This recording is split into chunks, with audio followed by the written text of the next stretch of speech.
আমি আগে এসেছি, আমি ধান ভানবো।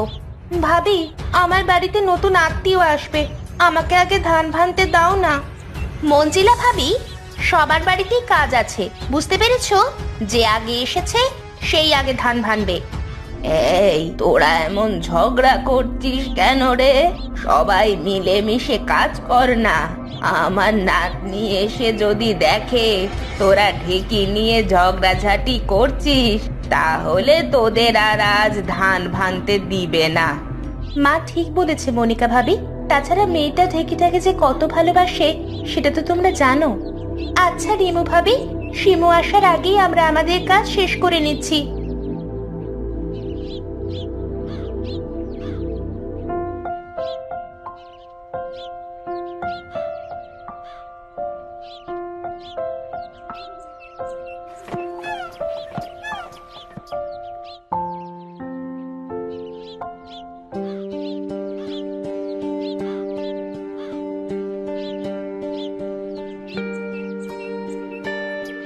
রিমু ভাবি, আমরা চলে যাচ্ছি, আমাদের কাজ শেষ।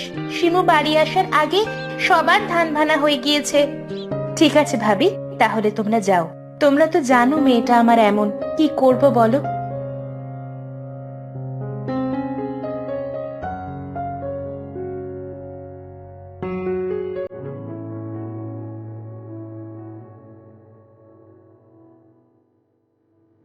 মা, ও মা, গিন্নি, ও গিন্নি, কোথায় গেলে সবাই? কি হয়েছে? ডাকছিস কেন বাবা?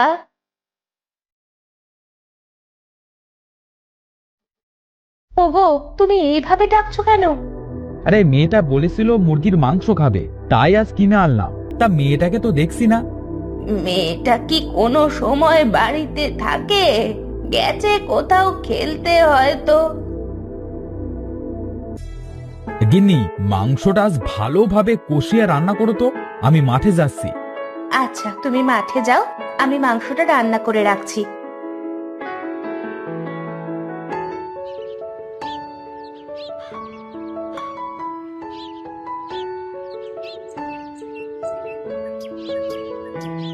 দিদি ভাই, তুই বাড়িতে এসেছিস? দেখ তোর বাবা তোর জন্য কত বড় মুরগি এনেছে। আমার কিচ্ছু চাই না দাদিমা, আমি এসব কিছুই খাবো না। কেন দিদি ভাই, খাবি না কেন? আজকে আবার আমার ঢেকিতে করে ধান ভেড়েছে। আমি না বলেছি আমার কোনো জিনিসে কেউ হাত দিবে না। এমন করে বলতে নেই দিদি ভাই, সবাই মন্দ কথা বলবে। এই শিমু, তুই কি ঢেকিতে করে স্বর্গে যাবি নাকি? হ্যাঁ, যে ঢেকি নিয়ে এমন করছিস, যত সব ভালো লাগে না। এই মেয়েকে নিয়ে আর পারি না আমি। কি, ঢেকিতে করে স্বর্গে যাওয়া যায়? তাহলে আমি স্বর্গে যাব ঢেকিতে করে। দিদি ভাই, ঢেকিতে করে কখনো স্বর্গে যাওয়া যায় না। মা তো রাগ করে বলেছে, স্বর্গে যেতে হলে আল্লাহর দরবারে ভালো কাজ করতে হয়, সবার সাথে ভালো ব্যবহার করতে হয়। আমি এত কিছু বুঝি না, আমি স্বর্গে যাব বলেছি, যাবই। কি হয়েছে মা? আপনি শিমুকে এখনো কি বোঝাচ্ছেন? আর বলো না বৌমা, তুমি বলে যাবার পর থেকে দিদি ভাই জেদ ধরেছে, ঢেকিতে করে সে নাকি এখন স্বর্গে যাবে, তাহলে কেউ তার ঢেকিতে আর হাত দিবে না। তাই ওকে বোঝাচ্ছি যে এমন করতে নেই। এমন করতে নেই মা, বেঁচে থাকতে তো স্বর্গে যাওয়া যায় না, মরার পরে স্বর্গে যেতে হয়। জিদ করিস না শিমু।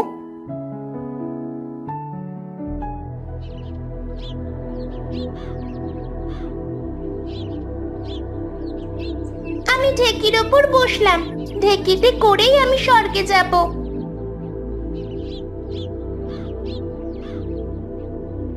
হ্যাঁ, আমাকে কিছু সাহায্য দাও মা। আপনি এখানে বসেন, আমি সাহায্য আনছি।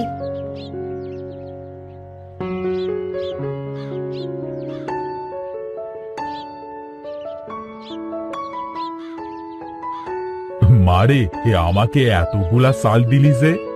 চাচা, আপনাকে দেখে তো মনে হচ্ছে আপনার শরীরটা বেশি ভালো নয়, তাই বেশি করে চাউল দিলাম। এগুলো বিক্রি করে ওষুধ কিনে খাবেন আপনি। মা, ওটা কি তোমার মেয়ে? ও কি বলছে? হ্যাঁ চাচা, ওটা আমার মেয়ে, জিদ ধরেছে স্বর্গে যাবে। অনেক বোঝাচ্ছি আমি আর আমার শাশুড়ি মিলে, কিন্তু কোনো কাজই হচ্ছে না। আসলে আমার মেয়েটা একটু অন্যরকম, কাউকে কিছু দিতে চায় না। আমাদের বাড়ির ঢেকিতে সবাই ধান ভানতে আসে, সেটাও সহ্য করতে পারে না। চলো তো মা তোমার মেয়ের কাছে, দেখি কি করা যায়।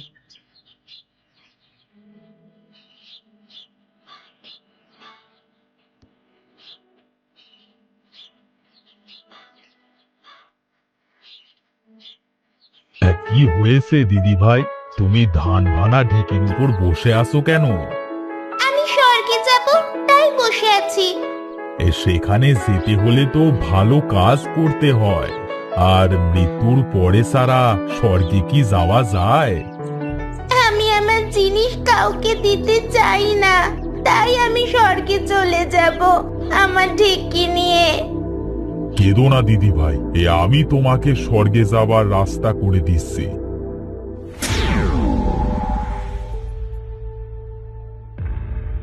কে আপনি? আপনি সাধু বাবায় পরিণত হলেন কিভাবে? কে আপনি? ভূত? আমি ভূত নয়, আমাকে দেখে ভয় পাস না তোরা। আমি এক সাধু, শিমু দিদি ভাই। তুমি স্বর্গে যেতে চাও তাই না? হ্যাঁ সাধু বাবা। তাহলে তুমি ঢেকির উপরই বসে থাকো। এই ধান ভানা ঢেকি হবে তোমার স্বর্গে যাবার ঢেকি। আমি তোমাকে একটা ফল দিব, সেটা তুমি খাবে। সাধু বাবা, এই ফল খেলে কিছু হবে না তো?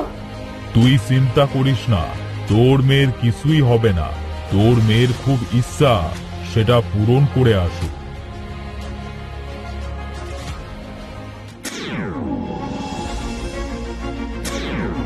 আরে আমি ঢেকির ওপরেই তো বসে আছি, কিন্তু এটা আমি কোথায় আসলাম? চারিদিকটা কত সুন্দর। এটাই তাহলে স্বর্গ? মা যে বলল স্বর্গে যেতে হলে মরে যেতে হয়। আমি তোমাকে স্বর্গে এনে দিয়েছি, তুমি এবার আমার উপর থেকে নামো। তুমি কথা বলছো কি করে?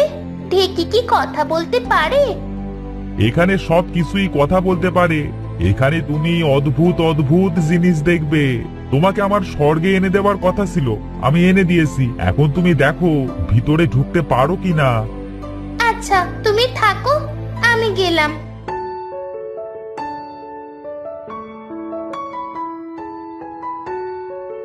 আরে ওই তো কত সুন্দর ফুল বাগান, ওখানেই যাই।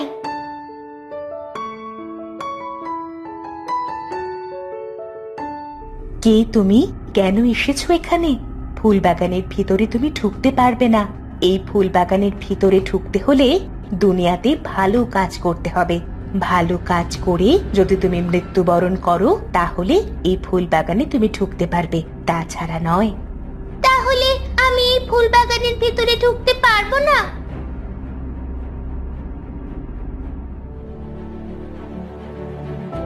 আরে কত সুন্দর ফলের বাগান, দেখি ওখানে যাই।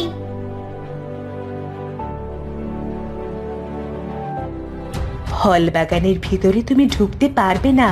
এই ফল বাগানের ভিতরে ঢুকতে হলে দুনিয়াতে ভালো ভালো কাজ করতে হবে।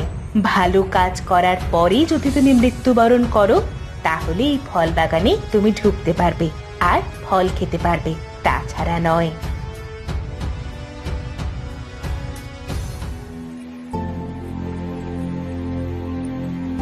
মধুর নদী, তা আবার হয় নাকি? এই নদী থেকে একটু মধু খেয়ে দেখি তো কেমন। এই মধু তুমি খেতে পারবে না শিমু। এই মধু খেতে হলে দুনিয়াতে ভালো কাজ করতে হবে, সকলের বিপদে পাশে থাকতে হবে, মনে কোনো হিংসা থাকা চলবে না, কারোর সাথে খারাপ ব্যবহার করা যাবে না, আল্লাহর পথে চলতে হবে। এই সকল কাজ করার পরে যদি তুমি মৃত্যুবরণ করো, তাহলে এই মধু তুমি খেতে পারবে, তাছাড়া নয়।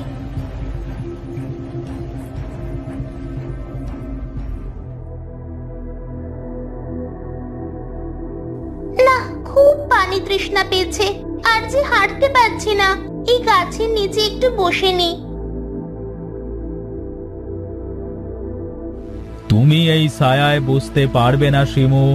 এই ছায়ায় বসতে হলে দুনিয়াতে ভালো কাজ করতে হবে, সকলের বিপদে পাশে থাকতে হবে, মনে কোনো হিংসা থাকা যাবে না, কারোর সাথে খারাপ ব্যবহার করা যাবে না, আল্লাহর পথে চলতে হবে।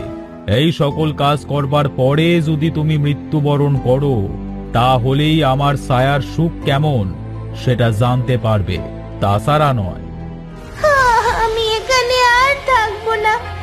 আমি বাড়ি যেতে চাই, কিন্তু আমি বাড়িতে যাব কিভাবে? স্বর্গ সত্যি অনেক সুন্দর, কিন্তু এটা আমার জন্য নয়। কেন, তুমি স্বর্গে থাকতে চাও না? না, আমি এখানে আর থাকতে চাই না। আমি মায়ের কাছে যেতে চাই। আমার খুব পানি তৃষ্ণা পেয়েছে। এই নাও পানি। তুমি কি এখন স্বর্গে থাকবে না বাড়িতে যাবে? আমি এখানে থাকবো না, আমি বাড়িতে যাব। এই নাও তোমার ধান ভানা ঢেঁকি। এই ঢেঁকিতে করে যেমন স্বর্গে এসেছিলে তেমন বাড়িতেও চলে যাও। আর এখন থেকে কখনো হিংসামো করবে না, বড়দের সম্মান দিবে, কারোর সাথে খারাপ ব্যবহার করবে না। ঠিক আছে, আমি এখন থেকে সম্পূর্ণ ভালো হয়ে যাব, কারোর সাথে খারাপ ব্যবহার করব না।